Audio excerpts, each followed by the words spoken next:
میره تاریتی جمیل بایق جمعه کیه؟ هن کسی بیجن که او دویمین ریبری پکیه. هن کسی بیجن که او دست راستی عبدالله اوجلانه. لبله او براستی میره تاریتیه. بله ام بحثا جمیل بایق دکن. جمیل بایق در سال 1955 دا لنافچه کبانا سربخارپت یعنی العزیز جدایک بون. برواجی وی پیزانه او نه علویه. سنیه او جی مذهب حنفیه. دما کوی لزانکوی انقره بشا زمان دیروک و ارتنگاره دخوان بریا کمال پیر وی عبدالله اوجلان ناس کرو وی روژه چرانو ساوی گوهاری. اوج سال 1975 جمیل خودی دیروکه که تاریه. جارنان به ترکیه و جارنان جی به ایران را او بو سدما انفاز کرنا گلک اندامین پککی. گمان لسر جمیل بایق در سال 1970 دا دست پیدا که او لخارپیت لگل 29 اندامین پککی هات من چاپ کرن و همه حوالین و هاتن زندانی کرن لیتن او سربس هات بردان. او بو سدما گرتنا دامزرینر پککی مظلوم دوغان که در سال 1982 دا لدیار بکری در روژا نوروز دا داوی بجیانا خوانی بو. برایوی احمد بایق که به کود نابه و مصطفی چتومریه پیشی جه خیری دورمش دا کشف کرنو او دا گرتن طبیبیه که برایوی احمد بایق نها یک جبر پرس دارایی و صندوق پارا یا پککی لأوروپاییه. پیواندیا گمانبارا بایق به دولتا ترکیه را بالا دولتا ایران جکشاند بو. در سال 1984 دا دولتا ایران پاساپورت دا اندام پککی لیبل ندا جمیل بایق. گفتم که جبر که ایران اوک سیخور دولتا ترکیه دید پاساپورت بیوی ندا. بالکشه بایق پشتی ویدمه به ایران را تکیرین پر باش پیش خستن. بایق تبلبونا کنگره سیمینا پکک رد کرو. لورمیه بی اطلاعات رد ما. اوجلان گفت که هک اونه امیوی وکی وقتیای اعلام بکن. بایق مجبور ما و هات. لیدی و هر تم پشتاخواه ده سپارت ایرانه. سال 1990 جبور جمیل بایق سال زحمت بون. او دنا پکه دا وکی حوال کجکو یکم کسی سنگری خو هشتی و روی هات ناسین. در سال 1992 دا دما ایرشا پکه یال سر برای کردستانی یه باشور چیبویی بی کو گلک بتقینه برای متینا هشت و روی لبشه هری بسهم او بو کد داویا شردا وی 19 گریلایم بریندار ام پکه لحفتانین بهنجتا کن نکوین دست کشتن. و بویر هشت نات پکه دا نفرت که و شرطی لهمبر جمیل بایق چیبه.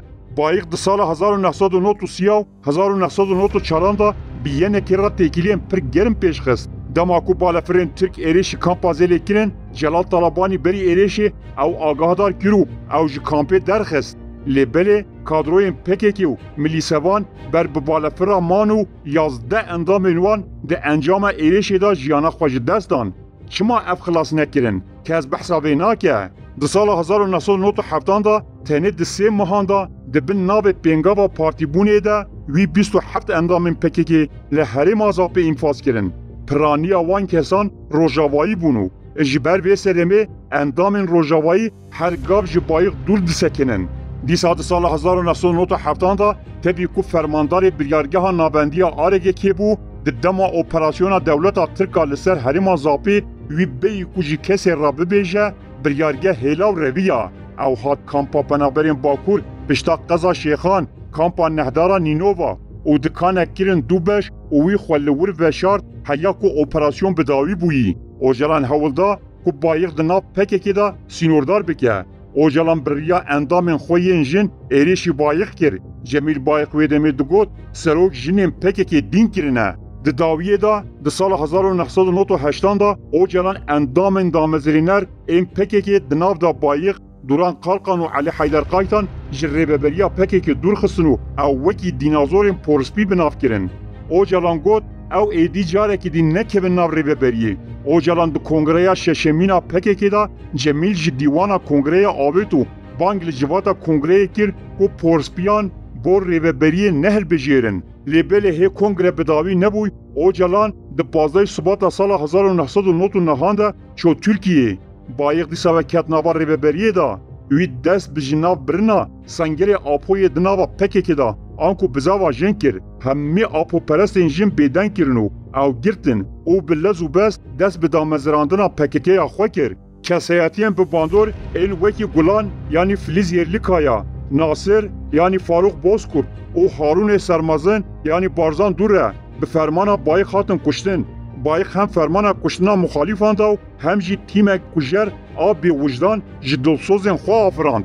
Di sala 2004 da Ocalan dîsa Cemîl Bayîk ji rêveberiyê dûr xist û Mirat Qarayilan wekî nûnerê xwe kir.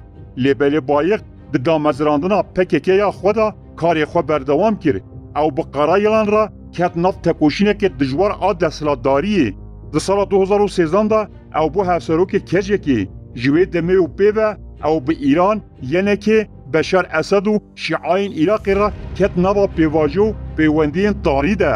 Cemîl Bayîk piştî banga Ocalan ji bo fesihkirina PKK bêçekbûna wê kete nava bêdengiyê da. Di rastiyê da PKK-ya ku Ocalan daye fesihkirin PKK-ya Cemîl Bayîk bû.